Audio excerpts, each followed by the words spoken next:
오늘 우리에게 주시는 하나님의 귀한 말씀 누가복음서 8장입니다. 누가복음서 8장. 누가복음서 8장 51절에서 56절까지의 말씀입니다. 누가복음서 8장 51절에서 56절까지의 말씀 다 찾으신 줄 알고 다 같이 한 목소리로 함께 봉독합니다. 시작. 그 집에 이르러 베드로와 요한과 야고보와 아이의 부모 외에는 함께 들어가기를 허락하지 아니하시니라. 모든 사람이 아이를 위하여 울며 통곡하매 예수께서 이르시되 울지 말라, 죽은 것이 아니라 잔다 하시니 그들이 그 죽은 것을 아는 고로 비웃더라. 예수께서 아이의 손을 불러 이르시되 아이야 일어나라 하시니 그 영이 돌아와 아이가 곧 일어나거늘 예수께서 먹을 것을 주라 명하시니 그 부모가 놀라는지라. 예수께서 경고하사 이 일을 아무에게도 말하지 말라 하시니라. 아멘. 할렐루야. 아멘. 할렐루야. 아멘. 오늘도 하나님이 예비하신 은혜가 있는 줄 믿습니다. 귀한 시간 하나님의 은혜로 새롭게 되시고 하나님의 귀한 말씀 가운데 힘을 얻고 변화받는 귀한 시간 되시길 간절히 축원합니다. 우리 다 같이 함께 주님 앞에 믿음으로 선포합니다. 다 잘 되고 있습니다. 하나님께서 하십니다. 시작. 다 잘 되고 있습니다. 하나님께서 하십니다. 아멘. 다시 한번 믿음으로 선포합니다. 우리에게는 영원한 생명이 있습니다. 부활이 있습니다. 시작. 우리에게는 영원한 생명이 있습니다. 부활이 있습니다. 아멘. 오늘 우리에게 영원한 생명을 주신 주님을 바라고 신앙하는 우리 성도들 모두에게 하나님께서 베풀어 주시는 풍성한 은혜와 사랑이 역사하는 복된 주일 되기를 간절히 축원합니다. 오늘은 귀한 시간 귀한 말씀을 통하여서 죽은 것이 아니라 잔다, 죽은 것이 아니라 잔다라는 제목으로 하나님의 귀한 말씀 함께 나누고자 합니다. 목회를 감당하면서 가장 어려운 순간은 언제인가? 여러 가지 상황 속에서 늘 어렵지만요. 그 중에서도 특별히 감당하기 어려운 순간을 좀 꼽자면 성도와 이별하는 것이 가장 고단합니다. 목회 현장에서 경험하는 성도와의 이별은 크게 두 가지로 나타나게 되는데요. 먼저는 성도가 여타의 사정으로 교회를 임명할 때 그것을 경험합니다. 실상 이는 그간 함께했던 신앙 공동체의 참여를 중단하고 서로 간 새로운 신앙 공동체로 나아가는 방향을 잡는다는 점에서 많은 서운함과 아쉬움이 남게 되죠. 그러나 그럼에도 불구하고 그가 예수 그리스도를 떠나 신앙을 떠나겠다는 선언이 아니기 때문에요. 저는 늘 이러한 이별의 상황을 맞이할 때면 아쉬운 마음을 최대한 부여잡고 성도들을 축복하면서 보내곤 합니다. 그렇지만 실상 이보다 더 아픈 이별의 현장이 있는데 그것은 무엇인가 하냐면 바로 성도와의 사별의 아픔입니다. 함께 신앙생활했던 성도가 먼저 주님의 부르심을 받는 현장은 사실 마음이 많이 무거워져요. 그래서 심령에 깊이 남고 늘 한켠에 남아서 제 마음과 생각을 고단하게 만듭니다. 제가 그간 목회를 감당하면서 이렇게 하나님 앞에 성도와의 어떤 사별의 현장을 경험한 것을 일일이 다 말씀드리긴 어렵고 세월이 좀 많이 지나서 그래도 말씀드릴 수 있는 내용만 몇 가지 좀 말씀을 드리자면요. 언젠가 어떤 한 집사님께서 이제 몸이 많이 편찮으시다는 이야기를 들었습니다. 그래서 병원에 좀 신방을 가려고 했는데 코로나 전이라서 그때는 병원 신방이 좀 자유로웠습니다. 그래서 병원에 신방을 가겠다고 했더니 그분을 전도한 모 권사님께서 목사님 뭘 그렇게 찾아가세요? 곧 나올 텐데. 그래서 병원에서 나오시면 같이 신방 가시죠. 그런 겁니다. 제가 그 말에 안도하고 그럼 다 나으시면 알려주세요 하면서 이렇게 잠시 잊고 지냈죠. 그렇게 말씀을 드렸는데 그 다음 주일이 지나고 병원에서 수액을 맞으시다가 돌아가셨다라는 소식을 이제 듣게 됐습니다. 제가 그분의 장례를 치르면서 마음 한켠에 얼마나 깊은 후회가 남아 있었는지 몰라요. 한 번이라도 더 가서 간절히 좀 기도를 함께 할 걸, 이런 마음이 아직도 깊이 마음에 새겨져 있습니다. 그리고 언젠가 한번 말씀드렸던 일이지만요. 예나 지금이나 저는 주일이 가장 좀 바쁩니다. 그래서 그 당시에도 이제 정신없이 사역을 하고 있었어요. 그때는 이제 청년부까지 제가 맡고 있었기 때문에 청년 예배가 마치면 우리 청년 지체들 중에서 집이 먼 친구들을 제가 차량 운행을 해주곤 했습니다. 그래서 동탄 지역에 사는 어느 청년을 내려주고 이렇게 아파트를 돌아서 나오는데 갑자기 어느 집사님한테 전화가 온 거예요. 그러니까 운전 중이니까 당연히 블루투스로 연결이 돼서 운전하면서 전화를 받았죠. 그랬더니 그 집사님께서 다 힘이 빠져서 정말 어려운 목소리로 저한테 그러시더라고요. 목사님, 제가 지금 몸이 너무 안 좋아요. 기도 좀 해주세요. 그러시는 겁니다. 당시 그 집사님께서는 그 전에도 몸이 한 번씩 아프다라고 말씀하셨었기 때문에 저는 대수롭지 않게 차량을 운행하면서, 왜냐면 운전 중에 받았으니까 운행을 하면서 이제 기도를 해 드렸어요. 그런데 바로 그 기도를 받으시고 딱 이틀 뒤에 이제 돌아가셨습니다. 아직도 저는 그래서 한편에 깊이 후회를 하면서 이 순간을 기억해요. 그때 현장이 다 아직도 머리에 남아 있습니다. 그 아파트 나왔던 그 길, 그 소리, 그리고 제가 어떻게 기도했었는지 다 기억해요. 차라리 그때 길가에 차를 잠깐 세워놓고 간절히 함께 기도했으면 얼마나 좋았을까. 이런 후회와 한탄이 남아 있는 겁니다. 비단 이 일뿐 아닙니다. 성도와의 이별을 경험할 때마다 이러한 한탄과 번민은 제 마음에 늘 자리를 잡고 있죠. 사실 저는 제가 담임 목회를 감당하기 직전까지 성도의 장례 사역을 경험했던 적이 거의 없습니다. 그래서 신앙생활하면서 실제로 성도의 소천을 경험하거나 그 장례 예식의 현장에서 그것을 경험했던 적도 거의 없어요. 제가 기억에 남는 일이라고는 제가 어린 시절에 우리 하영철 장로님의 모친이신 김동엽 권사님께서 소천하셔서 그 당시에 장례 예식에 참여했었던 기억밖에 없습니다. 그래서 가만 좀 생각을 해보면 우리 원로 목사님의 목회가 참 복된 목회였다 이런 생각을 많이 해요. 왜냐하면 성도들 중에서 이렇게 함께 신앙생활하다가 천국 가신 분들을 두고 함께 마음 아파하면서 울었던 그런 기억도 제 어린 시절에 거의 없고요. 더 나아가서 목회 현장에서 심각한 어떤 사건이나 사고를 경험하거나 가정이 깨지거나 이런 것들도 경험했던 적이 거의 없습니다. 그래서 한 번씩 이제 서재에 앉아서 원로 목사님의 31년 목회를 돌아보면 참 복된 목회였다. 성도들이 참 행복했던 목회였다 이런 생각을 많이 합니다. 그런데 참 아이러니하게도 제가 목회의 바톤을 이어받고 나서 수많은 일들을 경험하게 됩니다. 그래서 각종 일들을 많이 경험해요. 그래서 나중에 이제 회고록을 쓰면 책 한 권이 나오지 않을까 그런 생각도 합니다. 특별히 정말 많은 분들의 장례를 모셨어요. 제가 그 일을 감당하면서 제 마음은 편하지 않습니다. 너무나 항상 아쉽고 안타깝고 마음이 많이 슬프죠. 실상 목회자도 강철 인간이 아니기 때문에 목회 상황 속에서 벌어지는 수많은 일들에 상처를 받기도 하고 아파하기도 하고 후회하기도 합니다. 그래서 저는 우리 성도들이 교역자들을 위해서 기도를 많이 해주셔야 한다고 생각해요. 세상 일 같으면 안 보면 그만, 안 하면 그만이에요. 그렇죠? 그렇지만 이 목회라는 사명은 그렇지 않거든요. 어떻게든 묵묵히 감당해야 되는데 이것이 마음에 한 켠 한 켠에 깊이 쌓여갑니다. 그래서 우리 사역자들을 위해서 기도를 많이 해주셔야 돼요. 가정을 위해 기도하시나요? 아이들을 위해 기도하십니까?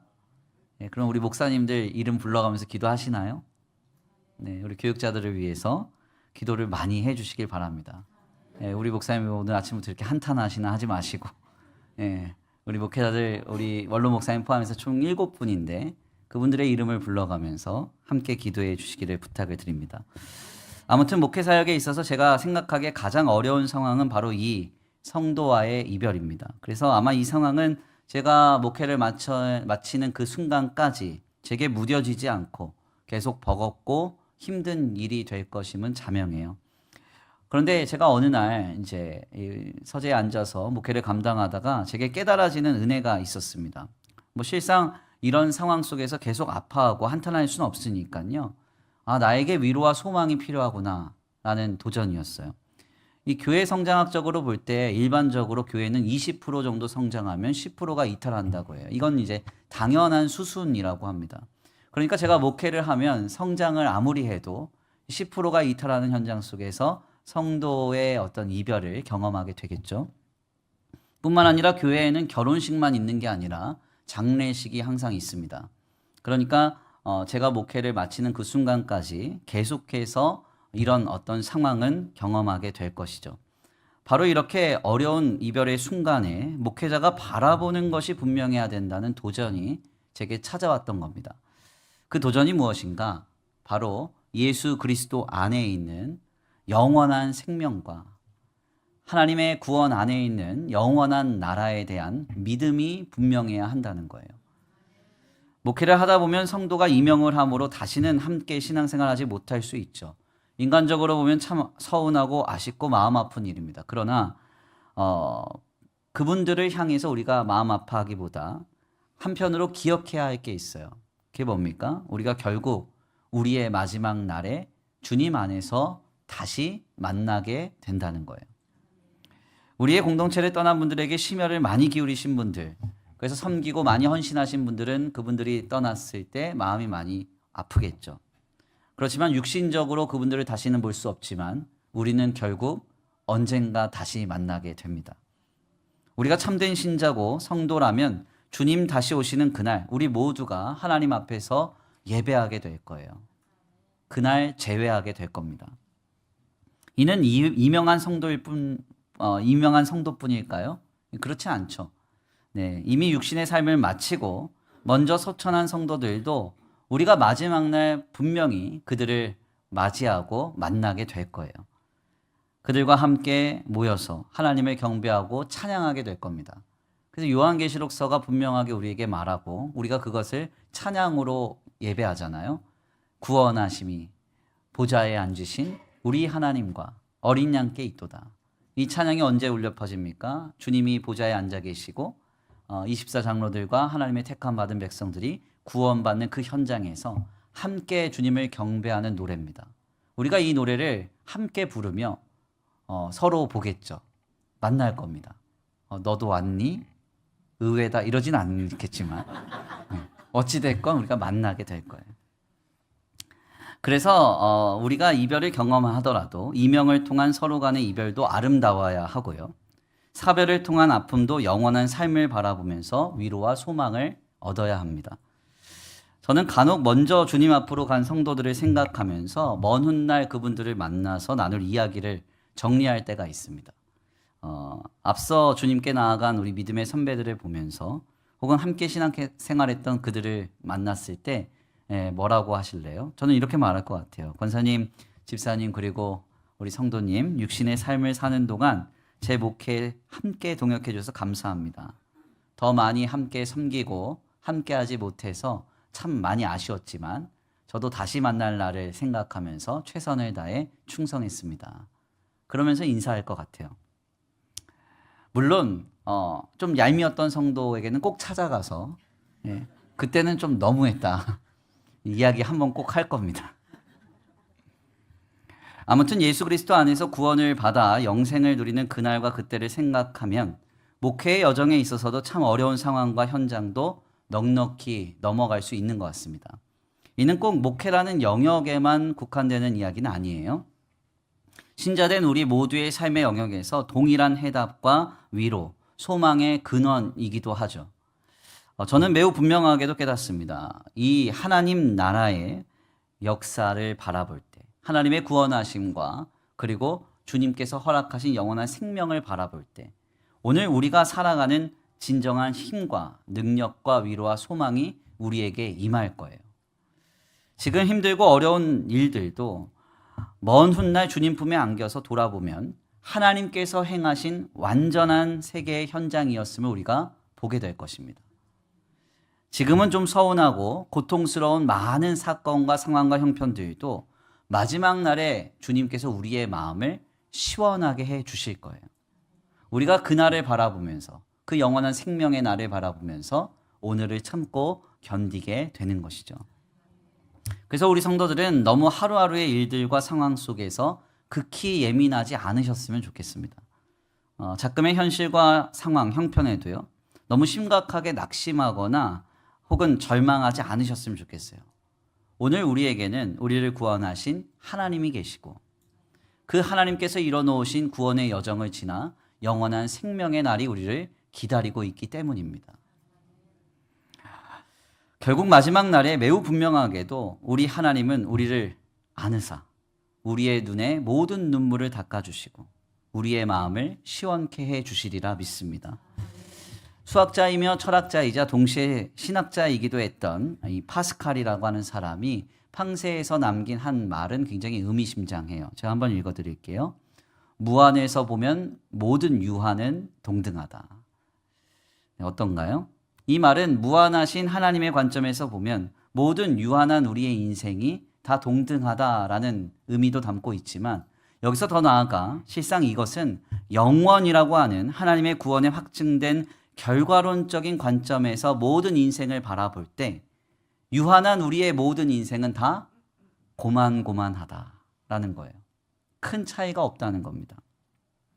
영생을 통해서 오늘 우리의 삶을 바라보고 해석해 가면 상처받을 만한 일도 답답하고 조급하며 애매하게 고단한 삶의 많은 일들도 우리의 마음에 다가와서 유의미하게 감정으로 역동하는 일이 생기지 않는다는 것이죠.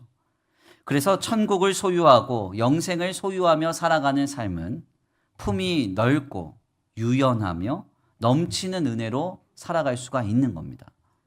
저는 오늘 우리 성도들 모두가 영생을 소유하며 살아가는 사람들 되기를 간절히 축원합니다.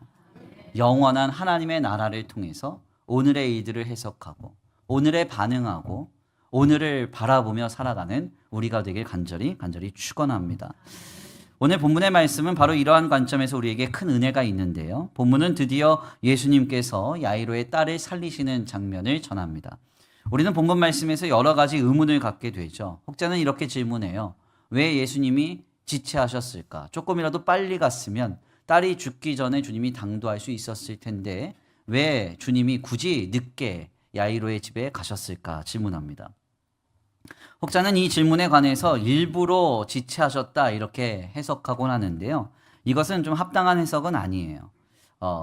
죽음까지도 생명으로 바꿔주시는 그리스도를 증거하시기 위해 주님이 일부러 야이로의 딸이 죽기까지 내버려 두셨다. 이렇게 해석을 하게 되면 하나님은 자신의 존재나 영광을 드러내시기 위해서 때때로 피조물들의 고통을 선용하신다라고 하는 말이 나타나게 됩니다. 즉 우리 하나님은 언제나 선하시다라고 하는 신정론의 문제가 생기는 것이죠.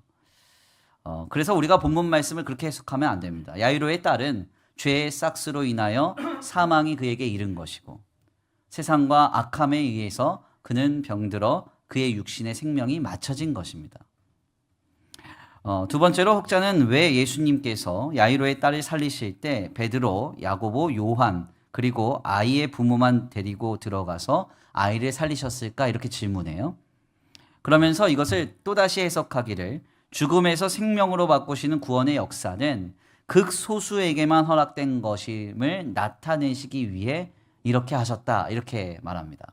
그러나 굉장히 이것은 들어보면 인상적인 해석인 것 같아도 지극히 알레고리적 그러니까 극단적인 비유적 해석이라고 할 수 있어요. 그러니까 바른 견해는 아닙니다. 실상 본문에 대한 바른 견해는 이미 야이로의 딸은 세상을 떠난 뒤였고 이것이 많은 이들에게 알려진 상태였으므로 예수님은 자신이 하시고자 하는 일에 방해될 사람들을 제거하신 뒤에 묵묵히 자신의 사역을 감당하셨다라고 해석하는 것이 옳습니다. 실상 이와 비견된 많은 질문들이 있지만요. 사실 본문 말씀을 통해 전하고자 하는 메시지는 매우 분명해요. 바로 우리 예수님은 야이로의 딸, 그러니까 하나님의 택한 백성에게 찾아오셔서 죽음까지도 생명으로 바꾸시는 주, 그러니까 그리스도로의 놀라운 하나님의 구원의 사역을 베푸시는 주님이시라는 사실을 증거하는 데 초점이 있습니다. 지난 주일에 나눈 바와 같이요. 말씀을 자세하게 들여다보시면 야이로의 딸을 치유하는 과정에서 우리는 야이로의 행보와 그의 신념에 집중하려는 경향이 좀 생기지만요. 성경 전체적인 관점은 예수님께서 야이로의 딸을 찾아가셔서 그를 살리셨다라고 하는데 집중적인 관점이 있습니다. 예수님은 야이로의 딸이 사경을 헤매고 있을 때 갈릴리 호수 건너편에서 배를 타고 건너오셨어요. 그리고 주님은 야이로의 딸이 죽었다는 소식을 들었을 때 그의 집으로 향하던 발걸음을 돌이켜서 무리를 회파하시고 다른 길로 가시지 않았습니다. 오히려 그러한 이야기를 듣고도 묵묵히 자신의 길을 걸어가셨죠. 여기서 더 나아가 주님은 집에 당도했을 때 이미 장례식 분위기가 조성이 되어서 곳곳에서 곡소리가 들려지고 있었지만 주님은 그 발걸음을 그치지 않으십니다. 그리고는 자신의 사역을 방해하는 모든 사람을 제하여 버리고 소수만 데리고 들어가서 그 아이를 죽음에서 건져주시죠. 놀랍게도 이 과정에서 야이로의 딸은 침상에서 단 한 걸음도 자리를 옮기지 않았습니다. 다만 그녀는 자신을 찾아오실 주님을 기다리고 있었을 뿐입니다. 성경이 지금 무엇을 말하고 있습니까? 하나님께서는 결코 자신의 택한 백성을 포기하지 아니하시고 어떠한 상황 속에서도 살리실 것임을 선언하고 계신 거예요. 그래서 본문의 말씀은 마치 우리에게 이렇게 선포하고 있는 현장과 같습니다. 너희가 사경을 헤매고 있을 때 내가 호수를 건너 너희를 찾아가리라. 너희가 이미 죽었다 하더라도 내가 너희를 포기하지 않으리라. 수많은 무리가 방해한다 할지라도 내가 너를 다시 살리리라. 구원하리라 약속하고 계시는 거예요. 오늘 본문 말씀을 통해서 우리는 이 약속을 발견해야 됩니다. 나를 찾아오실 주님, 나를 포기하지 않으실 주님, 그리고 나를 결국 다시 살리실 주님을 본문을 통해 발견하게 되는 것이죠. 제가 어린 시절에 보았던 영화 중에 아직도 기억에 남는 한 영화가 있습니다. 롤랜드 에머리라는 감독의 투마로우라는 영화예요. 아마 보신 분들도 계실 거고 안 보신 분들도 계실 텐데 미래에 일어날 재앙을 SF 영화로 아주 재미나게 이렇게 구현해낸 영화입니다. 사실 이 영화는 미래에 일어날 법한 자연재해를 경고하는 영화인 것 같지만 사실 이 영화의 아주 큰 중심적인 서사는 위험에 빠진 아들을 찾아가는 아버지의 이야기예요. 네. 그래서 이 영화의 제목이 투말로우, 미래에 일어날 자연재해를 경고한다는 의미인 것 같지만 어떤 평론가는 말하기를 이 영화의 핵심은 뭐냐? 아버지가 위험에 빠진 아들과 통화를 하면서 내가 내일 찾아갈게. 이렇게 얘기하거든요. 거기서 이 내일, 투말로우라는 단어가 의미심장하게 전해진다고 말해요. 제게 왜 이 영화가 인상적이었나? 제게 마치 자신을 택한 자녀를 살리기 위해 그를 찾아가시는 주님을 너무나 분명하게 상징하고 있기 때문입니다. 이 영화에서 보면 아버지가요, 이 위험에 빠진 아들을 찾아가는데 아들이 위험에 빠졌다고 하니까 남들이 다 말려요. 가면 죽는다고. 근데 이 아버지가 끝까지 갑니다. 그래서 이 팀이 3명이 같이 가거든요. 가다가 막 신호가 끊기고 가다가 셋 중에 한 명이 또 생명을 잃어요. 네. 뭔가 떠오르지 않으세요? 이 아버지 하나님에 대한 상징이 너무 명확해요. 결국 이 아버지가 아들을 만나서 재회하면서 이 영화가 딱 맞춰져요. 그리고 모든 재난이 다 물러가죠. 참 부모된 우리의 마음 가만 생각해 보세요. 자녀가 위기에 빠졌습니다. 밖에 나가면 죽는데요. 안 나갈 거예요? 나갈 거예요? 아니 이런 부모님들이 계시나? 나가셔야죠. 죽든 말든 일단 뛰쳐나가겠죠. 네. 내 자녀 구할 수 있으면 뭐든지 다 하겠죠. 이게 참 부모의 마음이죠. 우리가 이 정도인데 우리 하나님, 우리 예수님 마음은 어떠신가? 네. C.S. 루이스가 그런 얘기를 합니다. 우리의 사랑은 있다가도 없어지는 감정이지만 하나님의 사랑은 그렇지 않습니다. 자신의 모든 사역을 마치기까지 주님의 사랑은 변하지 않고 우리에게 역사된다고 말해요. 주님은 우리와 비교도 되지 않는 행보를 감당하시는 주님이시죠. 본문을 통해서 주님이 우리에게 그 선포를 하고 계신 거예요. 너희가 사경을 헤매고 있을 때 내가 호수를 건너 너를 찾아가겠다. 너희가 이미 죽었다 할지라도 내가 너를 포기하지 않겠다. 수많은 무리가 방해한다 할지라도 내가 너를 다시 살리리라. 주님 약속하고 계십니다. 이 주일 아침에 이 주님의 약속을 다시 한번 듣게 되길 간절히 축원합니다. 우리를 구원하시고 영원한 생명을 확증하신 주님을 만나는 복된 주일 되기를 간절히 축원합니다. 그런데 우리가 10가지의 말씀을 나누면서 한 가지 중요한 근본적인 질문을 해야 돼요. 예수님께서요, 야이로의 딸을 향해서 한 걸음 한 걸음 나아가실 때 우리 예수님의 마음과 생각은 어떠했을까 하는 겁니다. 한번 말씀을 깊이 들여다가서 이제 한번 상상하면서 살펴보세요. 우리 예수님이 야이로의 딸을 향해서 묵묵히 배를 타고 건너편으로 오셔서 사람들과 함께 막 걸어갑니다. 많은 일들이 있는데 끝까지 그 딸을 향해서 걸어갑니다. 그때 주님은 어떤 마음으로 그 길을 걸어가셨을까요? 우리는 이 질문에 대한 해답을 오늘 본문 말씀 52절을 통해서 깨달을 수 있습니다. 52절인데요. 우리 함께 다 같이 봉독합니다. 함께 시작. 모든 사람이 아이를 위하여 울며 통곡하매 예수께서 이르시되 울지 말라 죽은 것이 아니라 잔다 하시니. 아멘. 우리 예수님이요, 지금 육신의 생명이 꺼져버린 야이로의 딸을 두고 뭐라고 얘기하시냐면 잔다 이렇게 말씀합니다. 잔다. 우리말 여기서 잔다라고 번역된 카데오데이라는 이 말은 일시적인 잠을 의미하는데 사실 여기에서는 이 태와 시제가 굉장히 좀 중요해요. 주님 뭐라고 말씀하시냐면 현재 능동형으로 지금 생명이 꺼져버린 이 아이를 뭐라고 얘기하시냐면 잔다 이렇게 말합니다. 이것은 지금 눈앞에 벌어진 현상과 그리고 예수님의 말씀이 하나도 매칭이 안 되는 거예요. 가만 한번 생각해 보세요. 어느 누군가가 육신의 생명이 맞춰졌습니다. 병에 걸려서 사망하게 됐어요. 그러면 병에 의해서 사망한 거예요? 스스로 사망한 거예요? 어려워요? 병에 의해서 사망한 거죠. 예, 그렇죠. 어떤 이가 사고에 의해서 생명을 잃었습니다. 그러면 스스로 사망한 거예요? 사고에 의해서 사망한 거예요? 두 번째는 아주 빨리. 사고에 의해서 사망한 거죠. 그러니까 사망의 문제는 결코 능동형일 수가 없고 항상 수동형이어야 돼요. 그런데 우리 예수님이 이 아이의 상태를 두고 뭐라고 얘기하시냐면 잔다라고 표현하셨을 뿐만 아니라 능동적으로 잔다, 스스로 자고 있다 이렇게 표현하신 거예요. 이게 굉장히 인상적인 겁니다. 많은 뜻이 함유되어 있죠. 혹시 잠을 억지로 자본 경험 있으세요? 잠을 억지로 잔다. 억지로 자면 어때요?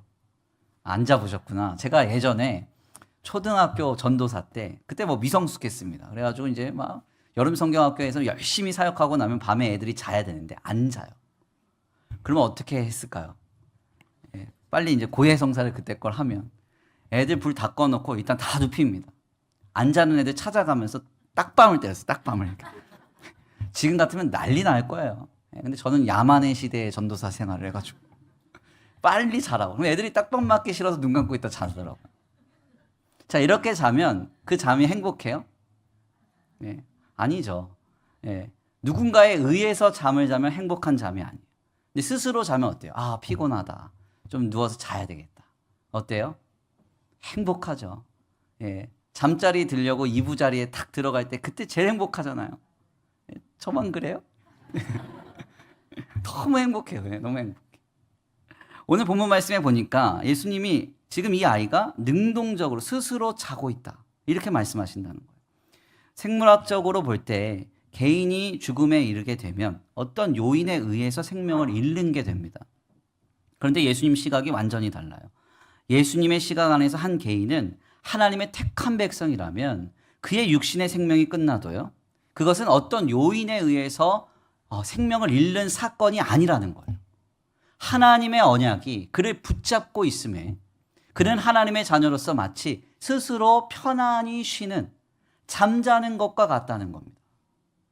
즉 예수님께서 바라보시는 신자의 죽음에 대한 시각이 완전히 다르다는 것이죠. 이러한 시각을 가지고 야이로의 딸의 죽음을 바라보시는 예수님의 마음을 한번 상상해 보세요. 주님이 어떤 마음으로 이 아이에게 한 걸음 한 걸음 가셨을까요? 지금 그 딸은 병에 의해서, 사고에 의해서, 어떤 요인에 의해서 생명을 잃은 게 아니다. 하나님의 구원의 약속이 이 아이를 붙잡고 있으니 그는 편안히 쉬며 자는 것이다. 내가 그에게 다가가 그를 깨우면 그가 다시 잠에서 깨어 다시 살리라. 주님이 이 마음으로 이 아이를 향해 한 걸음 한 걸음 가고 계신 거예요. 이 마음을 품고 야이로의 딸을 향해 나아가는 예수님을 한번 상상해 보십시오. 우리가 그때 우리 예수님의 행보를 다시금 깨달을 수 있어요. 우리 예수님 왜 이렇게 야이로의 딸을 향해 가실 때 그렇게 느긋하셨을까요? 왜 이렇게 여유가 넘쳐요? 왜 굳이 여인을 찾아내시고 여인과 대화하시면서 시간을 지체하십니까? 예수님이 분명한 시각을 갖고 계신 것이죠. 언약 백성의 죽음은 죽음이 아니라는 거예요. 하나님의 언약 안에서 그가 편안히 자는 것과 같다는 것입니다.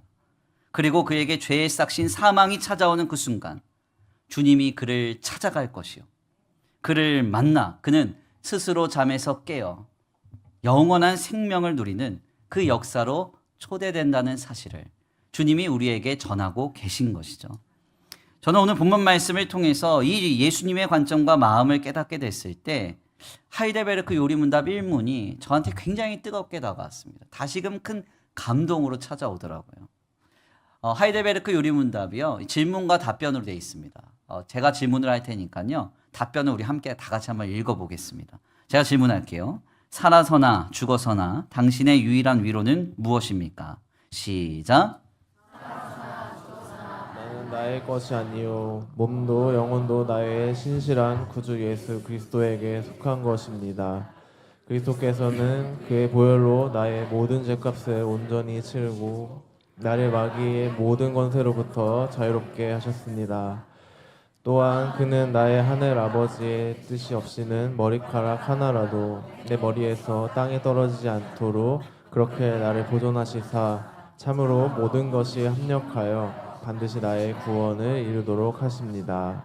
그러므로 그의 성령에 의해 그는 또한 나에게 영원한 생명을 확신케 하시고 이제부터는 나로 하여금 마음을 다해 기꺼이 곧바로 그를 위해 살도록 하십니다.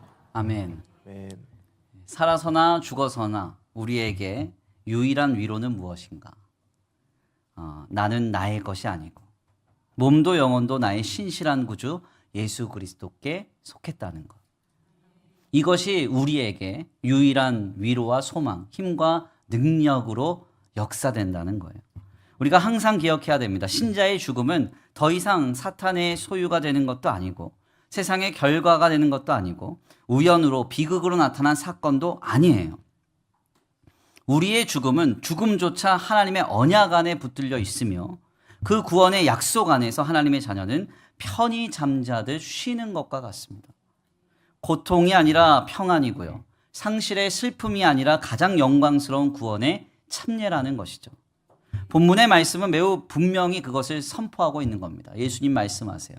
죽은 것이 아니라 잔다고. 죽은 것이 아니라 잔다고. 이 땅에 우리의 생명이 마치는 그날 우리는 마치 편안히 잠을 자다가 그 사망의 권세가 우리를 찾아올 때 우리에게 찾아오시는 예수님으로 인하여 영원한 생명으로 옮겨질 것임을 우리가 약속받는 것입니다. 오늘 이 예수님의 마음과 시각이 오늘 우리의 마음이 되기를 간절히 축원합니다. 마지막 날을 바라보고 영생을 바라보는 우리 성도들 모두가 되기를 간절히 축원합니다. 귀한 말씀의 정리를 하겠습니다. 귀한 말씀의 결론을 내리면서요. 제가 이번 주간에 설교 본문을 가지고 묵상을 하면서 설교를 열심히 준비하고 있는데 제게 또다시 좀 황망한 소식 하나가 전해졌습니다. 우리 교회에서 2013년도에 함께 부교육자로 동역했던 목사님의 어머니가 불의의 교통사고로 소천하셨다는 소식이었어요. 내용을 들어보니까 정말 이해하지 못하는 황당한 사고였습니다. 이 어머니가 이제 그 차량이 고장이 나니까 도로 한편에 세워놓고 레카차를 기다리고 있었습니다. 레카차가 오니까 레카차가 이제 견인을 할 거 아니에요. 그래서 이제 차에서 내리셨겠죠. 내려가지고 서 있는데 레카차가 뭘 잘못했는지 차가 순간적으로 뒤로 밀린 거예요. 그러면서 이 어머니가 이제 너무 당황하셔가지고 어찌어찌 못하시다가 넘어지셨는데 하필이면 옆에 있는 차선으로 넘어진 겁니다. 그래서 이제 이렇게 지나가는 차에 치이셔서 하나님께 부름을 받았어요. 제가 설교를 준비하면서 저의 마음이 또다시 막 답답해지기 시작했습니다. 주님 부르시려면 좀 더 명예롭게 불러주시죠. 주님 불러주시려면 서로에게 좀 더 준비할 시간을 좀 주시죠. 이런 마음이 저를 막 겁박해 오는 거예요. 우리가 도저히 이해할 수 없는 사건으로 귀한 권사님이 주님께 부름을 받았습니다. 그런데 제가 목요일 저녁에 예결산을 마치고 급하게 찾아갔어요. 조문을 하기 위해 밤 10시쯤 넘어서 찾아갔습니다. 근데 그 자리에서 목사님 부부와 이야기를 나눴는데 사모님이 저한테 그러시더라고요.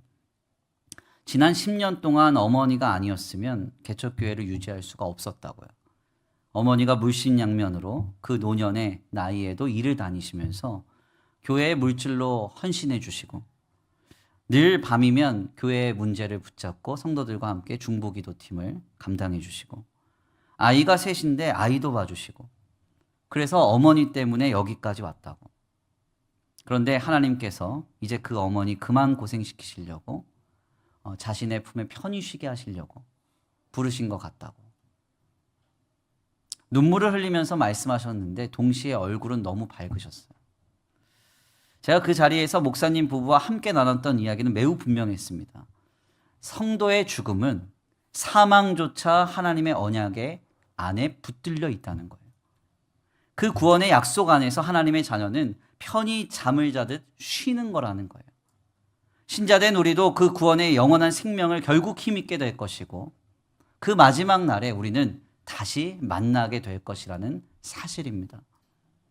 이것이 오늘 우리의 인생의 유일한 위로, 유일한 소망입니다. 살아서나 죽어서나 당신의 유일한 위로는 무엇입니까? 살아서나 죽어서나 나는 나의 것이 아니고 몸도 영혼도 나의 신실한 구주 예수 그리스도께 속한 것입니다.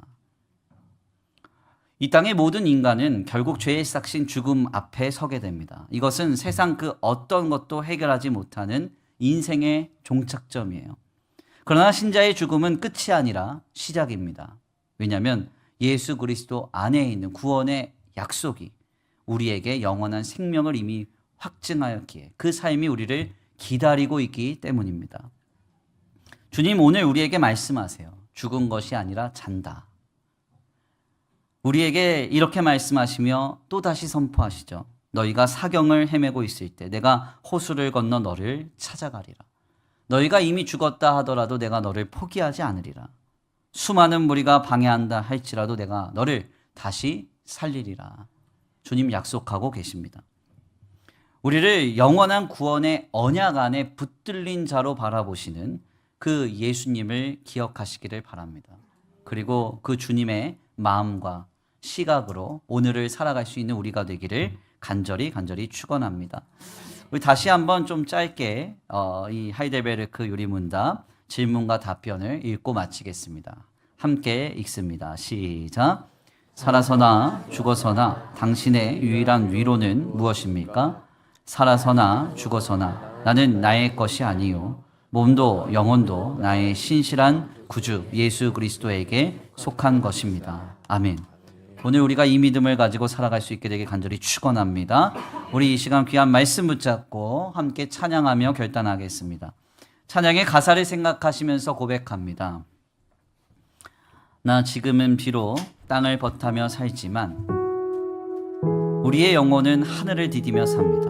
결국 주님께서 우리를 넓은 품에 맞아 주실 것입니다. 우리 함께 귀한 말씀 붙잡고 찬양하겠습니다.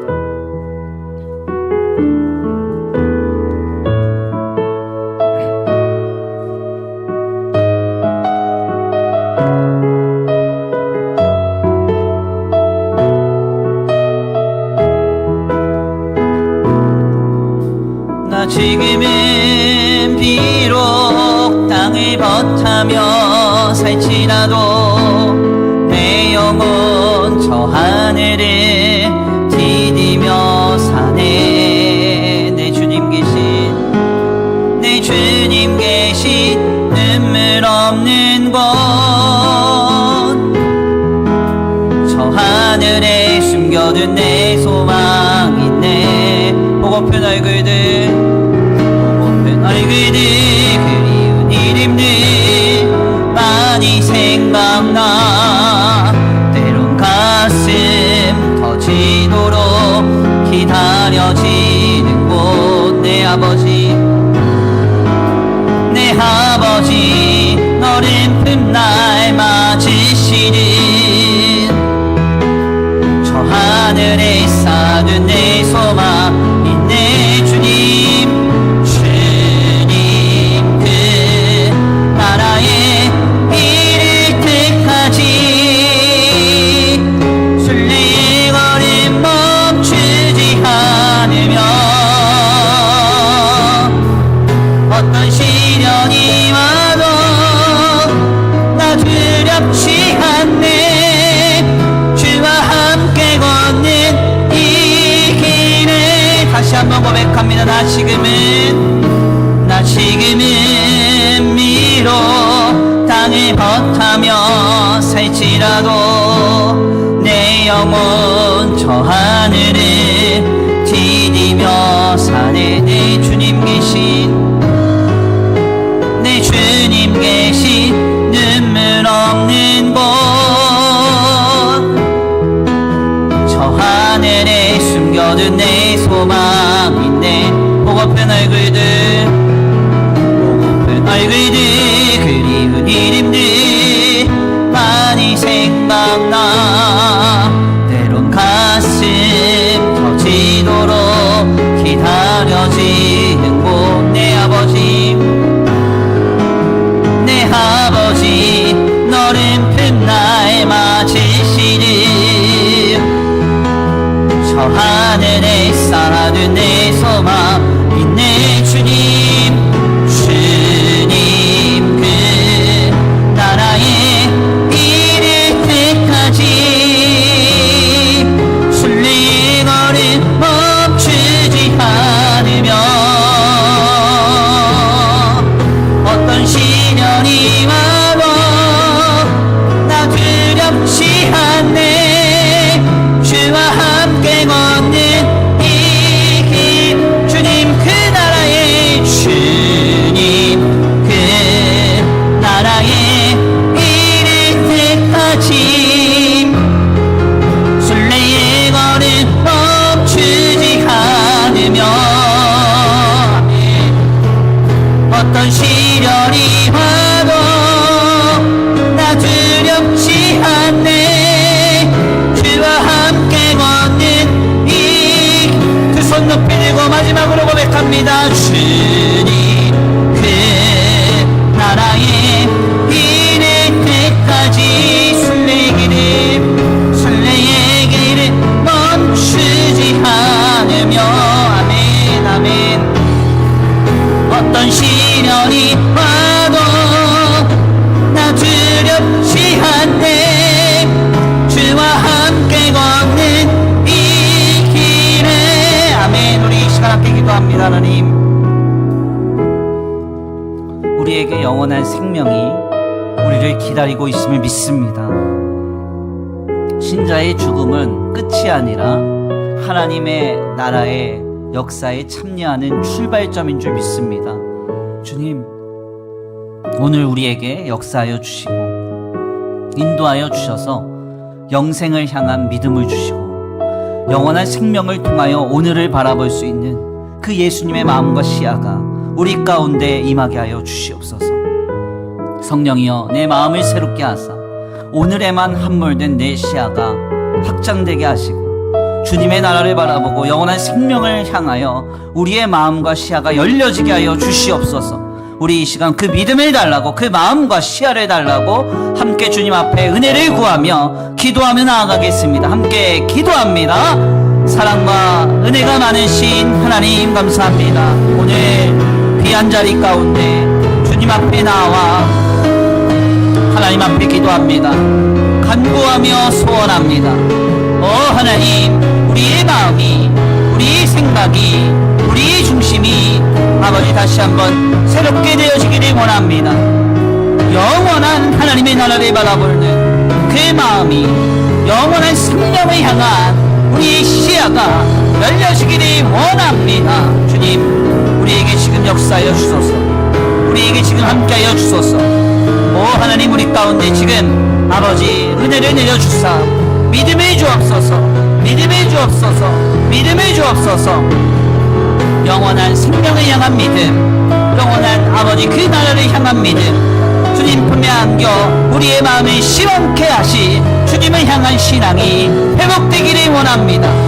주여, 지금의 현실이 영원할 것처럼, 자금의 삶이 영원할 것처럼, 이 땅에서의 삶이 영원할 것처럼 살아가는 우리의 인생이 아니라, 우리의 믿음이 아니라, 우리의 마음과 시야가 아니라 영원한 나라를 바라보며 살아갈 수 있는 우리의 믿음이 되기를 원합니다. 주님 역사하여 주옵소서. 주님 함께하여 주옵소서. 주님 인도하여 주옵소서. 우리의 마음과 우리의 생각을 변화시켜 주시옵소서. 주님을 기대합니다. 우리에게 은혜를 주사 믿음을 주시 우리의 마음을 새롭게 하시고 우리의 시야를 새롭게 하시 주님을 기대합니다. 주님 역사하여 주옵소서. 인도하여 주시옵소서. 주님밖에 없습니다. 우리를 새롭게 하실 분 주님의 은혜밖에 없습니다. 성령의 은혜가 아니고서는 우리의 마음과 시야가 바뀔 수 없습니다. 우리의 중심이 바뀔 수 없습니다. 하나님 아버지 지금 역사하여 주시고 인도하여 주시옵소서.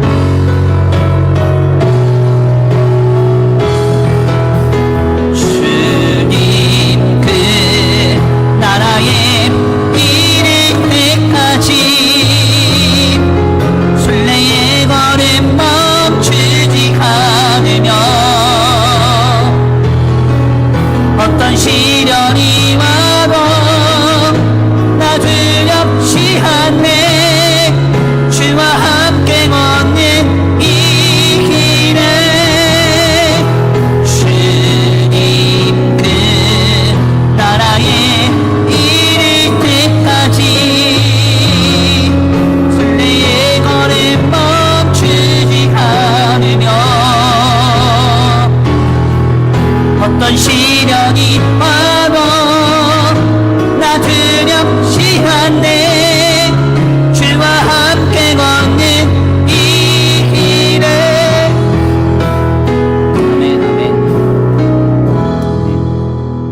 하나님 감사합니다. 오늘 귀한 시간, 귀한 자리로 주님 앞에 나와 하나님의 귀한 말씀 상고하게 하시니 감사합니다. 주님, 그렇습니다. 오늘 우리가 주님 앞에 어떠한 마음과 시야를 가지고 살아가고 있는지를 돌아보게 하시니 감사합니다. 주님, 죽은 것이 아니라 잔다 하신 그 예수님의 마음과 그 시야가 우리에게 임하고 열려지기를 원합니다. 주님, 이 땅에서의 삶이 전부인 것처럼 자금의 현실 속에 매여 함몰되어 살아가는 우리의 인생이 되지 않게 하시고 모든 순간에 주님 예비해 놓으신 영원한 삶과 구원으로 확증하신 그 하나님 나라의 영원한 생명을 기대하고 바라며 그것을 통하여 오늘의 삶을 영위할 수 있는 우리 모두가 되게 하여 주시옵소서. 이 시간 주님 앞에 나와 귀한 말씀 가운데 깨닫고 돌아가는 발걸음 안전히 거하게 하시고 한 주간의 삶을 주님 앞에 의탁합니다. 주님, 겸손하게 모든 삶을 주님 앞에 드리며 나아가오니 우리의 영과 육과 혼을 주님 지켜주시고 보호하사 우리의 영과 육과 혼에 그 어떤 악한 것도 틈타지 않도록 주님 복 내려주시고 한 주간 영원한 나라에 대한 소망을 가지고 하루하루 살아가는 복된 날 되게 하여 주시옵소서. 이 시간 주님 앞에 나와 귀한 예물 올려드립니다. 이 예물이 쓰여지는 곳곳마다 영혼과 생명이 살아나게 하시고 하나님의 나라와 주님의 복음을 위하여 쓰임받는 거룩한 예물 되게 하여 주시옵시되 드려진 손길 위에 복의 복을 더하사 하늘의 신령한 복과 땅의 기름진 복으로 차고 흔들어 넘치도록 주님 채워주시며 돌보아 주시옵소서. 도우실 줄 믿고 감사함 올려드리오며 사랑과 은혜가 많으신 우리 구주 예수 그리스도의 이름으로 감사하며 기도 올려드립니다. 아멘. 이제는 우리 주 예수 그리스도의 은혜와 성부 하나님의 극진하신 사랑하심과 성령 하나님의 내주 교통하심이 오늘 귀한 말씀 가운데 깨닫고 영원한 생명과 영원하신 하나님의 나라를 바라보며 살아가기로 결단하는 모든 성도들 머리 위에 이제로부터 영원토록 함께 있을지어다. 우리